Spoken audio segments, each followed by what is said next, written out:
굿모닝.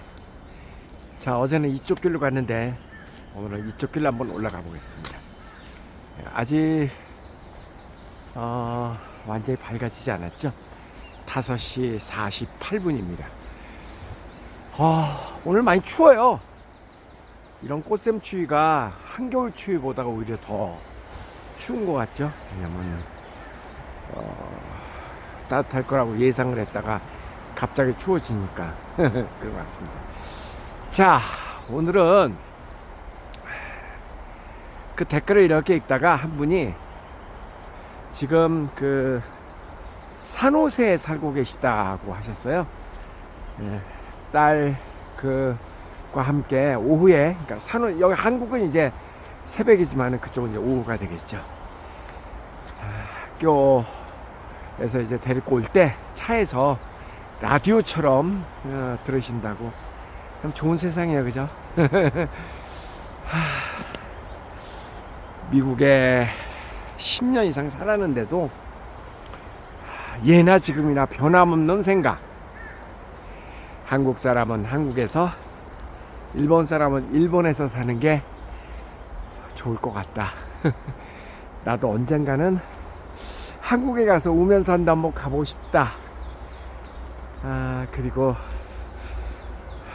미국에 살면서 오히려 한국 제품을 더 좋아하게 돼서 기회가 닿는 대로 한국 제품을 수입한 한국 제품을 많이 쓰고 있다. 한국 정말 좋은 나라다. 하나하나 설명하기 힘들다. 이런 글을 주셨습니다. 이럴 때 저는 찌찌뽕 이렇게 얘기하죠. 뭔가 통했다. 저는 오늘 그런 생각을 해봤어요. 내가 만약에 다시 아이를 키운다면 이 시대에, 그래도 저는 지금 이제 교육업에 종사를 하고 있는 사람이잖아요. 자, 이 시점에 만약에 아이를 키운다면 나는 어떻게 우리 아이를 교육하려고 할까? 지금 저도 이제 이렇게 많은 제가 캐나다에서 유학 프로그램 운영하고 있잖아요. 이제 많은 학부모들 만나서 이야기를 해보면 내가 애를 키울 때 하고 벌써 20년, 30년 차인데, 왜냐면 우리 큰애가 지금 31살이니까요. 그죠? 한 20년 차이는 나겠구나. 초등학생, 저학년을 기준으로 하면. 그런데 아직도 생각이 아직도 많이 과거에 머물러 있는 분들이 많이 계시더라고요. 정말 저는 안타깝기 그지 없습니다. 내가 만약에 다시 아이를 키운다면, 그러니까 말하자면 이제 우리 아들 딸이 애를 낳게 되면은 이제 그 아이들은 이제 이렇게 키워라라고 할아버지로서 한마디 해주고 싶은 이야기가 이제 그런 거가 되겠죠. 생각을 해봤어요. 지금 그 구독자님께서 말씀하신 대로 한국 사람은 영원한 한국 사람이죠. 일단은 겉모습을 바꿀 수가 없기 때문에 이게 우리가 이해를 조금 쉽게 하기 위해서 이렇게 가정을 한번 해보자고요. 한국에서 살고 있는 외국인들 많이 있잖아요. 대표적으로 조선족도 있고, 그러니까 중국계 한국말을 하는 중국 사람이죠. 그 다음에 몽골 사람도 있죠. 몽골 사람의 특징은 뭐예요? 생긴 모습은 한국 사람하고 똑같은데 한국말을 못하는 외국인. 일본 사람도 있죠. 일본 사람도 한국 사람하고 겉모습으로는 구별이 잘 안 되는데 한국말을 못하는 외국인이겠죠. 이런 일본 사람, 중국 사람, 심지어 약간 베트남 사람은 좀 생긴 게 다른가? 비슷하죠. 이런 사람들은 한국말만 완벽하게 한다면 한국 사람하고 구별이 안 되죠. 대표적으로 화교들, 국적은 중국 사람이지만 한국말 완벽하게 하는 2세잖아요. 2세, 3세. 그러니까 구별이 안 되니까 그런 사람들은 한국에 사는데 전혀 지장이 없죠. 또 반대의 외국인 부류가 있죠. 두 부류가 있죠. 예를 들어서 서양 사람들, 예. 미국 사람, 프랑스 사람 등등. 이 서양 사람들은 누가 미국 사람이고 누가 독일 사람이고 누가 프랑스 사람, 이태리 사람인지 잘 구별이 안 가잖아요.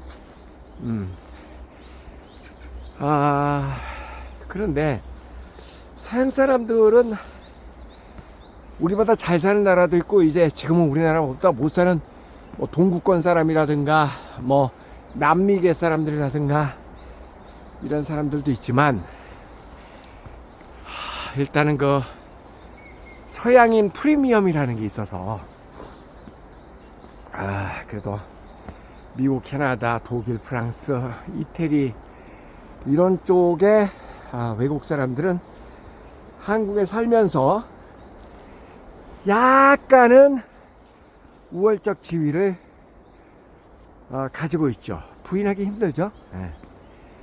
뭐 한국말을 하든 못하든, 한국말을 하는 그런 그 서양 사람들이라면 좀 더 대접을 받을 것 같고, 한국말을 못해도 뭐 무시를 당하거나 그러진 않죠. 네. 반대로 한국말도 잘 못하는데 뭐 하더라도 생긴 모양이 약간 그 개발도상국 쪽 계열에서 온 사람들, 위에서 인도 사람, 파키스탄 사람, 말레이시아, 인도네시아, 네팔, 뭐 이런 우리 저 외국인 근로자들 많이 와 있잖아요. 네. 이런 사람들은 우리나라에 이렇게 살면서 계속 별로 대접도 못 받고, 외국인이면서도 어쨌든 대접을 못 받죠. 약간 좀 그런 거 있잖아요, 그죠? 이게 사실 공중파 방송에서는 이런 얘기 쉽게 못 합니다. 이제 개인 방송이니까 조금 더 그냥 제 느낌을 여과 없이. 자, 그렇다면 우리가 이제 살아가는 방법을 한번 생각해 보자고요. 우리가 우리보다 더 경제력이 조금 딸리는 그런 나라에 가면 우리는 조금 더 대접을 받고 살 수 있겠죠. 생긴 모양은 확연하게 차이가 나도, 예를 들어서 우리가 동남아권에 가면은 생긴 모양은 그들하고 다르잖아요. 뭐 인도네시아, 파키스탄, 뭐 베트남, 그런데 가면 생긴 모양도 차이가 나고, 그리고 우리가 경제력이 조금 나니까 우월적 지위를 가지고 우리가 살 수 있겠죠. 반면에 생긴 모양이 비슷한 나라, 일본, 중국, 뭐 이런 나라에 가면은 겉모습으로는 잘 구별이 안 되니까 잘 모르겠다. 근데 우리가 저 미국이나 캐나다, 뭐 호주, 뉴질랜드, 프랑스 이런 데 가서 살면은 한국에 살고 있는 동남아 사람들의 지위 정도를 갖고 있어야 된다고 하나? 예전보다는 물론 낮았죠. 예전보다 분명히 낮았지만 그거 부인하기 힘듭니다. 자, 정리해 볼게요. 미국에 살고 있는 그 서양인들, 그러니까 뭐 독일 사람, 프랑스 사람, 뭐 심지어 뭐 헝가리, 동구권 사람, 이런 사람들은 겉모습으로 봐서는 구별이 안 가잖아요. 물론 디테일하게 우리가 일본 사람을 한국 사람하고 중국 사람하고 한국 사람하고 이렇게 미묘한 차이를 알아내듯이, 그들도 미묘한 차이를 잘 관찰하면 아는 사람은 알죠. 근데 일단은 이제 모른다고 치고, 저도 그런 얘기를 여러 번 들었어요. 샌디에고에 살고 있는 제 후배 얘기가, 자기가 그 샌디에고 부촌에 살고 있는데 동양 사람 거의 없는, 근데 그렇게 그 괄시를 한대요. 무시하고, 반면에 독일 사람들은 지들끼리 이렇게 뭉쳐서 살면서 독일 축제도 하고 맥주 축제도 하고, 그런데 꽁짝꽁짝 박자도 맞춰가면서 잘 이질감 없이, 남의 나라인데 분명히 독일 사람들에게 미국은 뭐, 그런데도 뭐 아주 친절하고 나이스하게 그렇게 대해준다. 그래서 미국에서는 아무리 살아도 한국 사람들은 한계가 있는 것 같다, 그런 이야기를 하더라고요. 지역에 따라 차이가 조금 있기는 하지만 그건 분명한 사실이죠.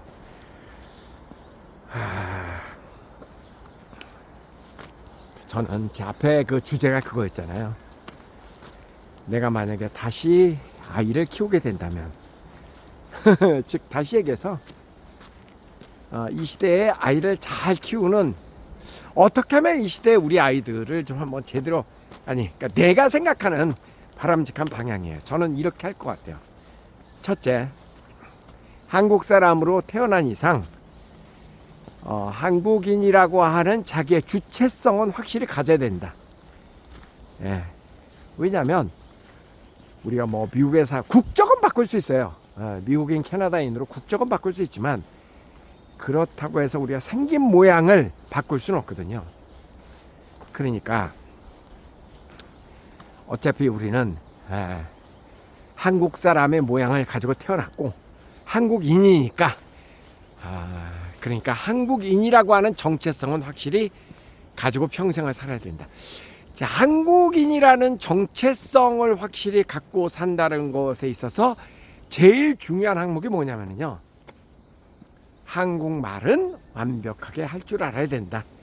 한국말과 한글 글자는 완벽하게 소화하고 완벽하게 말할 줄 알아야 한다. 이게 저는 첫 번째 항목으로 꼽고 싶습니다.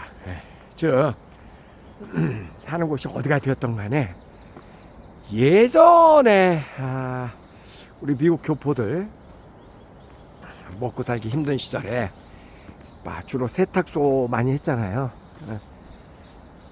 세탁소를 하게 된 것도, 세탁소 경영하는 데는 뭐 아주 전문적인 뭐 영어가 필요한 것도 아니고 많은 영어가 필요한 게 아니니까 그 업종을 많이 했단 말이에요.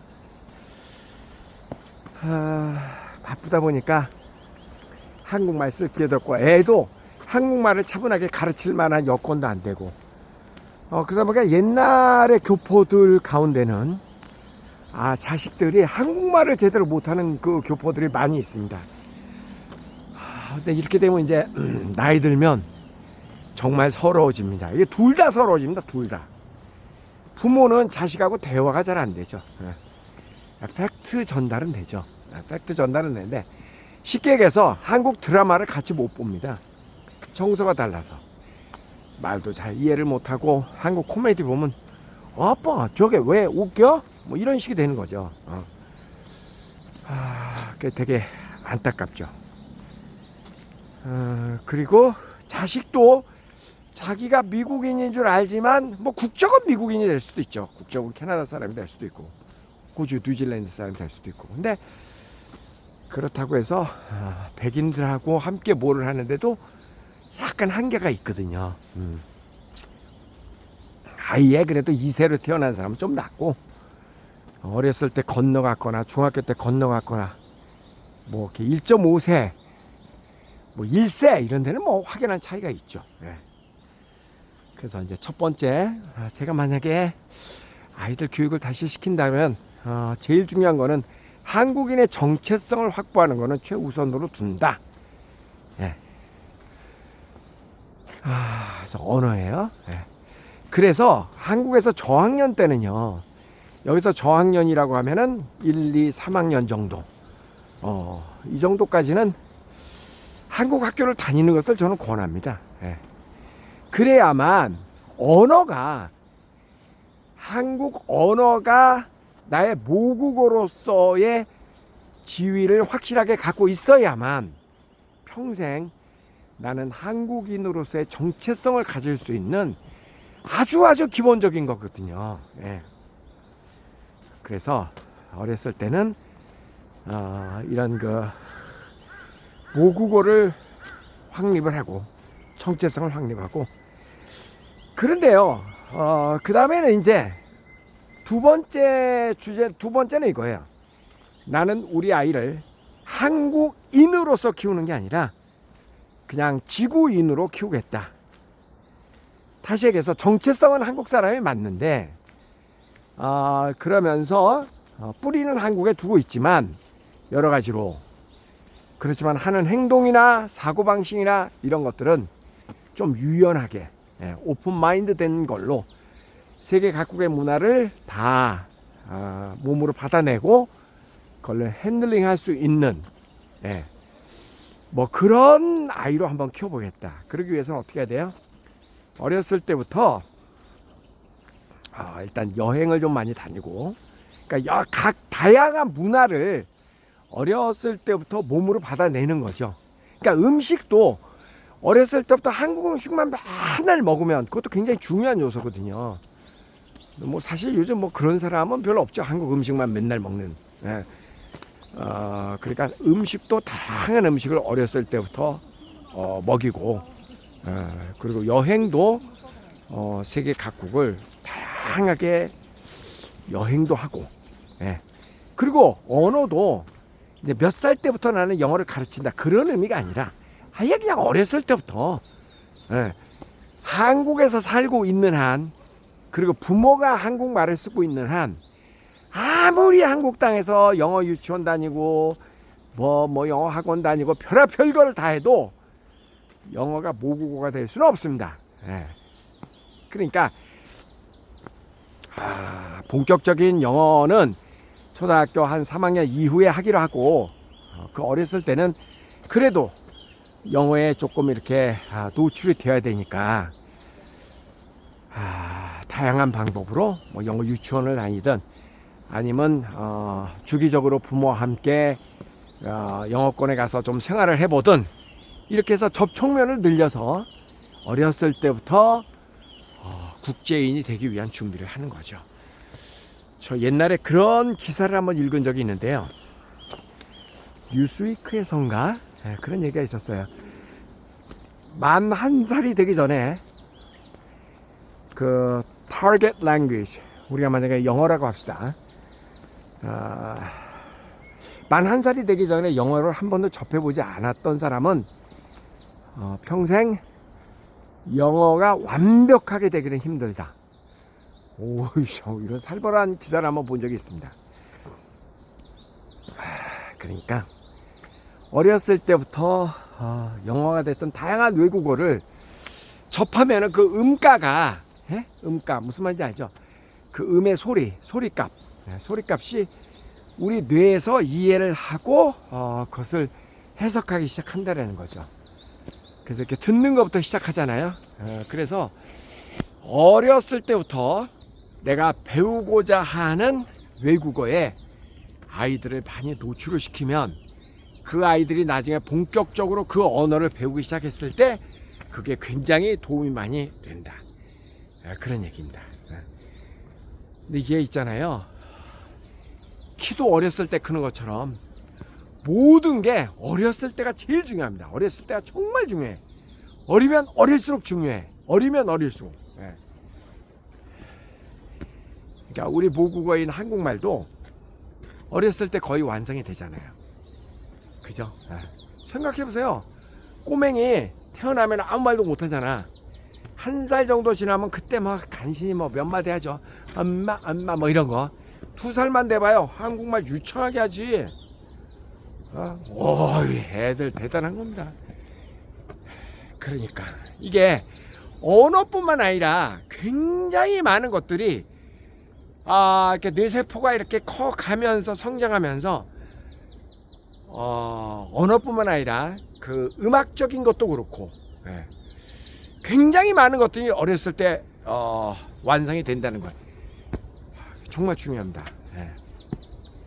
그래서 어렸을 때 부모가 아이를 키우고 싶은 방향으로 다양하게 이렇게 노출을 시켜주면 그 어렸을 때는 아무 생각 없이 그걸 받아들인다라는 이야기입니다.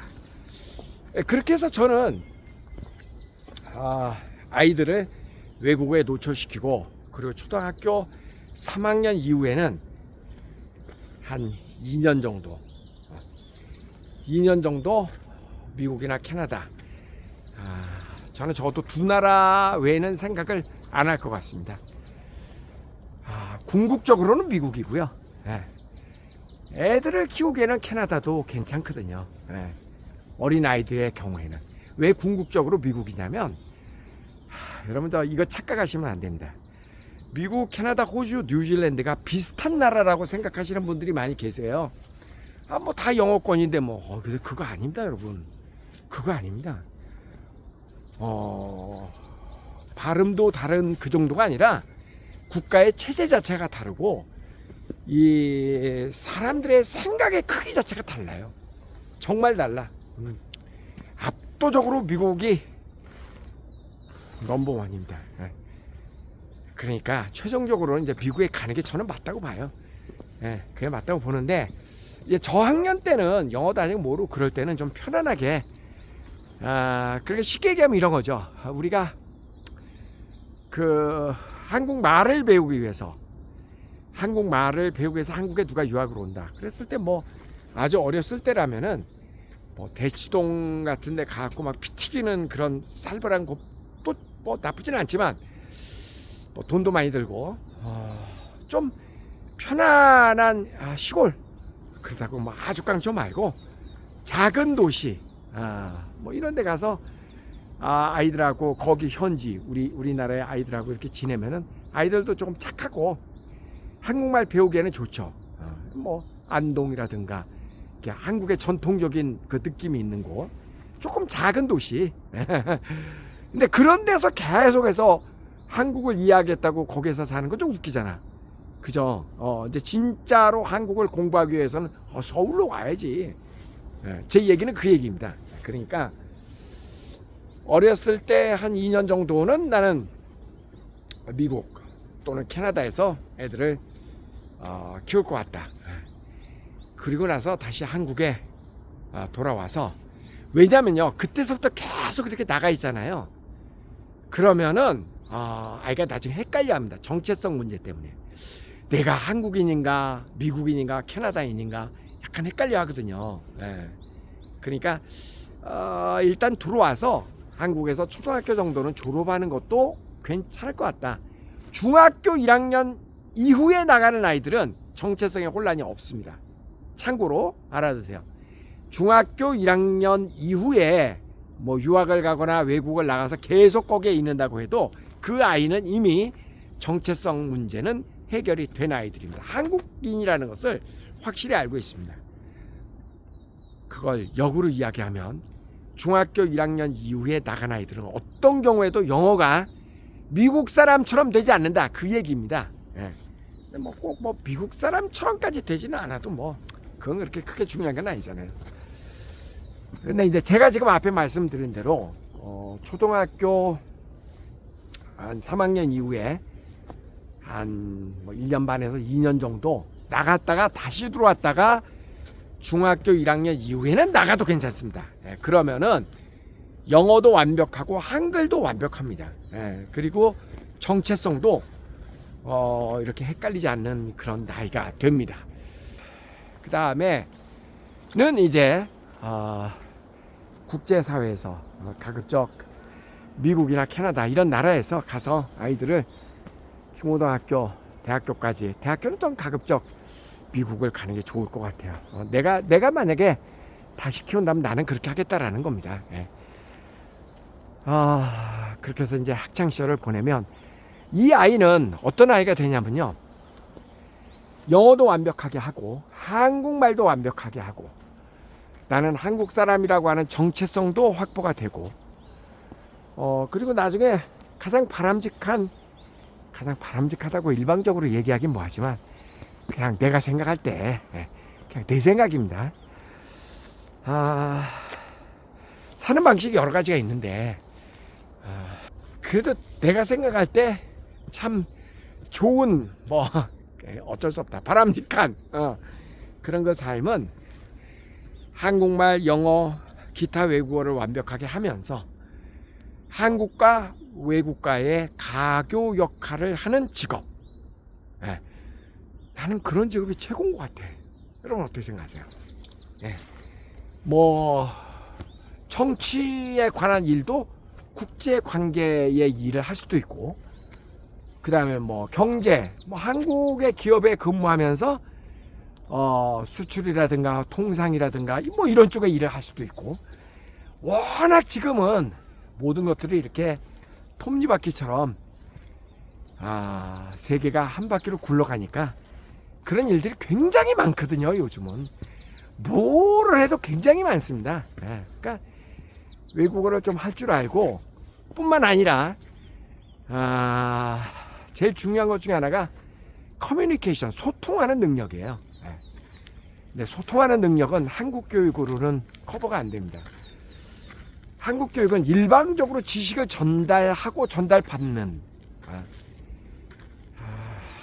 원웨이, 일방적인 방식이기 때문에 한국 교육을 받아서 소통의 전문가가 되는 것은 불가능해 보입니다. 소통을 하려면은 많은 소통의 기회를 가져야 되거든요. 소통의 기회를 갖는다는 얘기가 뭐예요? 학교 다닐 때 다양한 액티비티, 그러니까 이런저런 활동을 하면서 사람들도 많이 만나고 단체 생활도 하고, 그러면서 사람들하고 의사소통하고 회의하고, 그렇게 해서 어떤 결론을 얻어내고, 그러면서 이제 소통하는 능력이 생기는 거잖아요. 그러니까 영어로 소통하는 능력, 한국말로 소통하는 능력, 그리고 체력, 기본적으로. 그리고 다양한 문화에 대한 이해, 유연한 사고방식, 뭐 이런 것들이 다 지구인으로 사는 굉장히 중요한 요소들이거든요. 그러니까 그런 것들로 이렇게 서양 교육을 받으면 그런 것이 무장이 됩니다. 당연히 그런 것들이 우리 몸에 체화가 된다고요. 그리고서 직장 생활은 뭐 우리 꼭 뭐 한국에서 해야 된다, 미국에서 해야 된다, 뭐 그런 게 어딨어. 나를 찾아주는 곳이면 어디라도 가서 하면 되죠. 직장이야. 그죠? 예. 옛날에 저 히딩크 축구 감독 보세요. 제가 얘기하는 거는 딱 그런 삶을 얘기하는 겁니다. 히딩크 감독은 네덜란드 사람이지만 네덜란드라는 자기 모국을 당연히 사랑하겠죠.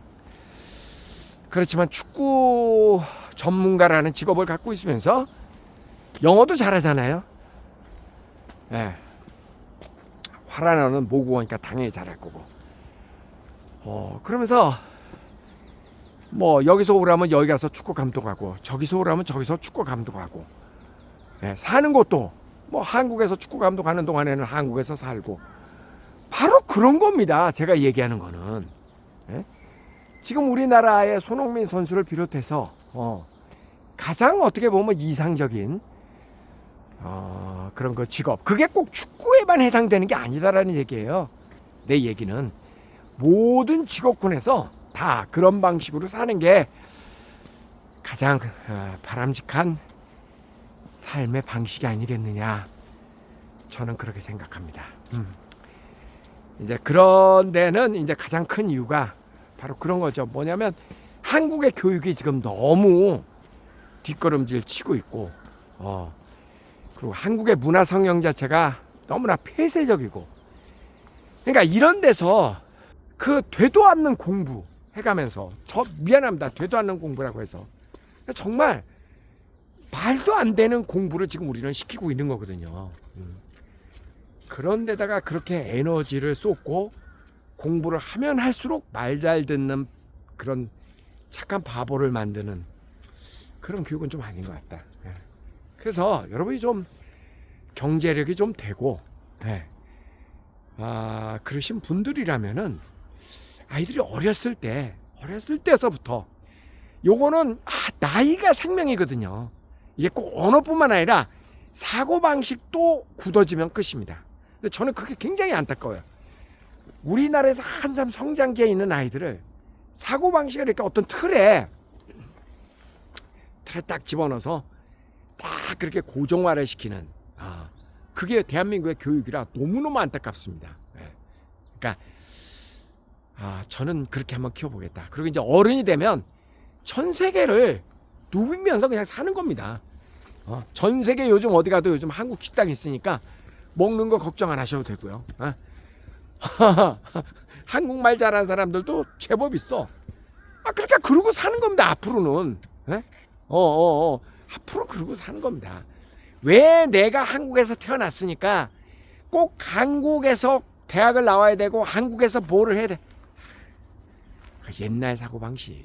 그건 아니라고 봐요. 이제는 나를 부르는 곳이 있으면 어디라도 가면 되고, 그러고 살아야 돼. 그러고 살아야 돼. 그리고 이제 뭐 상황에 따라서 역량이 커지고, 그럼 우리나라 자체가 나는 그랬으면 좋겠어. 한국 사람 전부 영어로 유창하게 했으면 좋겠어. 우리는 이제는 운명적으로 그래야 되거든요. 싱가포르처럼. 스웨덴 같은 나라가 대표적으로 그런 나라에 자기네들 언어가 있음에도 불구하고 거기서는 그 영어로 외화를 텔레비전에서 방영할 때 그냥 영어 그 자체로 그냥 내보냅니다. 다 스웨덴 사람들 영어 다 잘합니다. 그렇게 하니까 스웨덴 사람들은 그 직장도 워낙 외국에 많아서 그냥 들락날락. 그냥 스웨덴 본토는 그냥 뭐 마음의 고향이고 언제든지 들락날락. 그러고 한번 살면 되는 거지. 한국도 나는 그래야 된다고 생각하고 이미 그렇게 살아가고 있는 사람들이 꽤 있습니다. 점점 많아지고 있습니다. 그러니까 여러분도 빨리 그런 방식으로 여러분의 자녀들을 한번 교육시켜 보는 게 어떻겠느냐. 저는 그런 생각을 많이 해봤습니다. 자, 배가 고프다. 가위바위보.